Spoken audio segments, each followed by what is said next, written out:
Bonjour, ici Marie-Ève Lamonde et voici l'info CMA TV en bref.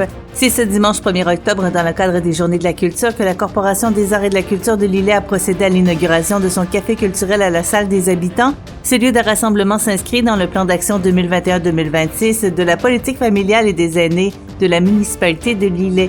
Suite à une consultation faite auprès du milieu par le comité, le besoin d'un tel lieu avait clairement été identifié. Avec le soutien financier du programme Signature Innovation de la MRC de Lillet, la Corporation des arts et de la culture de Lillet a pu obtenir le financement nécessaire à la réalisation du café culturel, soit un montant de 23 580 $. La salle des habitants a été choisie comme lieu. Voici les précisions de Mme Chantal Castonguay, présidente de la Corporation des arts et de la culture de Lillet. C'est un lieu qui est reconnu patrimonial, donc c'est un lieu qui est tellement bien entretenu.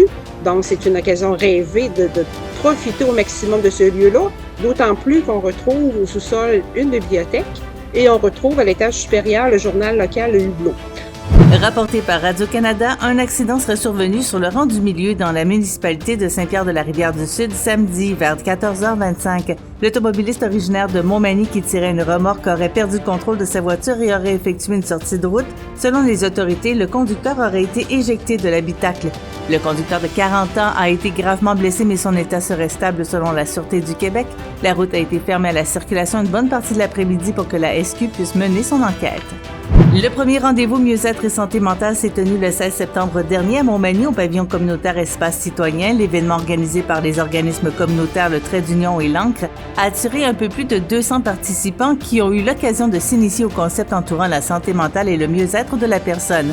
Et au sport, Ligue de hockey junior 3A du Québec, la fin de semaine a été fructueuse pour l'Evresse qui a remporté ses 2 matchs. Vendredi soir, les Flames s'étaient déplacés à l'Aréna de Montmagny. Les Sud-Côtois ont eu raison des Gatinois par 7-4.